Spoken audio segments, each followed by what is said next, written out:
What's going on, guys? Welcome back to Chelsea Fan TV. Welcome back to another episode of 5 Things We Learned.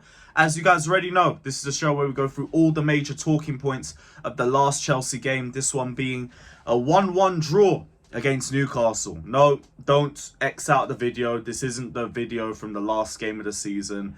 It's the same scoreline, but a much different performance from Chelsea. From most of the players, I will say. There were some players who played the exact same way as we did the last time we played Newcastle, but we will delve into all the positives and all the negatives in today's video. So hit the like button, subscribe, share, hit the bell notification button, all of that crap. You guys already know what to do. And yeah, Chelsea won, Newcastle won. Very good performance, especially in the first half. Newcastle couldn't do a single thing against us, and that was the most positive part of the game that I took from this. It was a completely different performance from Chelsea against difficult opposition. We've kind of been going from Wrexham to Brighton to Newcastle. You can see a gauge in the level of team that we're playing, but the performance seems to be the same. Second half, not very pretty. We will get into that, but with the substitutions we made, it was going to be one of those sorts of games anyway. But there was still a lot of positives to take from the game. We are still unbeaten under Pochettino.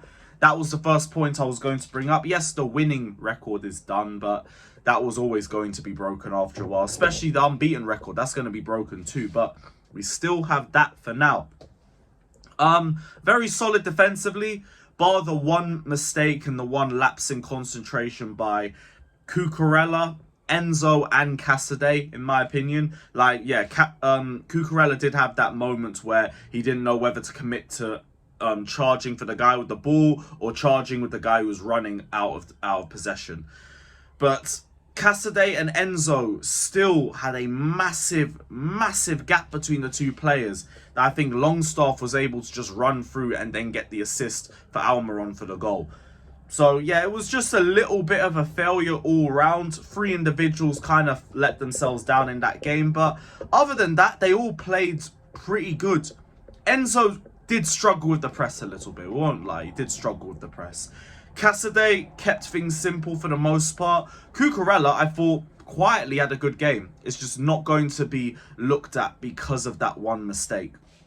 But I thought his defensive positioning was good for the most part, bar 1 or 2 mistakes as well as the goal. The passing I thought was very good. His passing was, I think, his best attribute in the game for me. It's just a little bit disappointing, the lapses of concentration. That mistake for the goal reminded me a lot of the Real Madrid away game, when he did the exact same thing. Rodrigo runs through on goal, Chilwell has to clamp him down, and he gets sent off as a result of that. So there is an aspect in his game that he does need to get out of his game. But other than that, I thought it was a very good performance in the first half. And Nicholas Jackson as well, by the way. Nicholas Jackson continues to amaze me every single time I see him play on the football pitch. Every touch is weighted perfectly. The finishes are taken with composure. He scored again yesterday night. The physicality. The guy left 2 Newcastle players on the ground and then nearly scored single-handedly by himself. The guy is a phenomenon already. And I am so excited to see what he's going to be like when the Premier League season actually starts and he's playing week in, week out amongst the best defenders in the league. Liverpool, I am intrigued. I'm not saying he's going to wrap up Van Dijk and Konate or anything, but I'm interested. This guy's got a very physical game about him. I don't know how it's going to match up against the likes of Konate and Van Dijk. Feels like the irresistible force meets the immovable object and all of that, but we will see. I'm very excited with Nicholas Jackson's performance. Ian Matson, another point I wanted to bring up. His versatility is ridiculous, and we need to keep this guy at all costs because he fits Pochettino's system like a glove. Play him at left back, cool. Play him at left wing, cool. Play him at right wing, cool. Links up in all stages of play very well. Got the assist for Nicholas Jackson again. And they're starting to look like a really good partnership. Hopefully it continues to kick on in the Premier League too. But Ian Matson, very, very impressive in a position that I wouldn't expect him to initially start well in. I would have accepted him having a bad performance in this position because he's meant to be playing on the left. But no, he can do both. He can do both. Fair play to him. And I know people are going to say, oh, it's only pre-season and all of that. Newcastle played a near full strength 11. They had that Lewis Miley kid who I've never heard before, although apparently he hit the bar at Stamford Bridge last season. I don't remember it. Last game of the season. I didn't want to remember anything in that game. But other than him, it was a full strength team. And we dominated. For long periods, we dominated that game. Maybe Newcastle haven't had the same amount of pre-season games as us. Maybe they have. I don't know. But that was a very, very impressive performance from Chelsea against a team that's meant to be better than us. So, yeah, I'm very, very happy with the way that we played. Malo Gusto.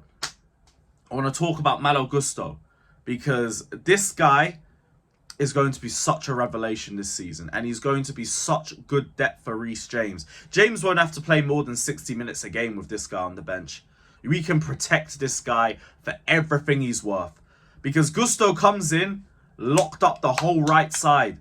I don't know where Lyon fans were telling us that he's not good defensively and all of his traits are going forward. Because I don't see that. I see both. I see both. The guy had Isak locked up. The whole left-hand side locked up when he came onto the pitch. Like, it's not like James didn't do it either himself. He had that one moment where Isak done him, and fair play to Isak. He did very well in that position. But Gusto came in and there was nothing. Nothing on that right-hand side.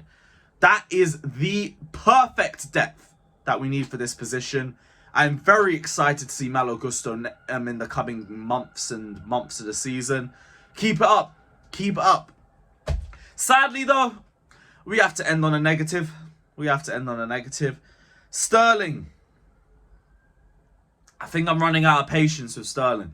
And it's only pre-season. I said this season I wasn't going to have a lot of patience, but fucking hell. He's the same guy from last season. The same guy from last season. And every time I have seen this guy come on, our attack just dies. It literally just switches off. It's like a light switch. I don't see how this guy starts for us right now, let alone in the season. And he's meant to be the veteran. I'm starting to have the Koulibaly vibes with him, where it's like, why am I going to say be patient with you when Angelo Gabriel is coming on and looking good? When Moreira is coming on and looking good? Mudryk is giving me moments. Madueke has already given me moments. Not even in pre-season, but he's given me more in the last year than Sterling has.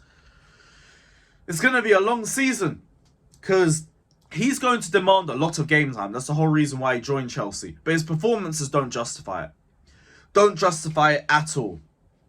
And whenever he plays, we go back to looking the same way we did last season. Can't be playing. And if these performances persist, don't start him. Don't even bring him off the bench. Get rid of him. Because I'm giving him the first few weeks of the season to pattern up. And if it's the same shit, I don't want to see this guy start anymore. I don't want to see this guy start anymore. And I hope Pochettino is just as ruthless. Because Sterling was awful. Awful. And he's probably been our worst player all of pre-season. Sorry I had to end on a negative, but it's the way the game is.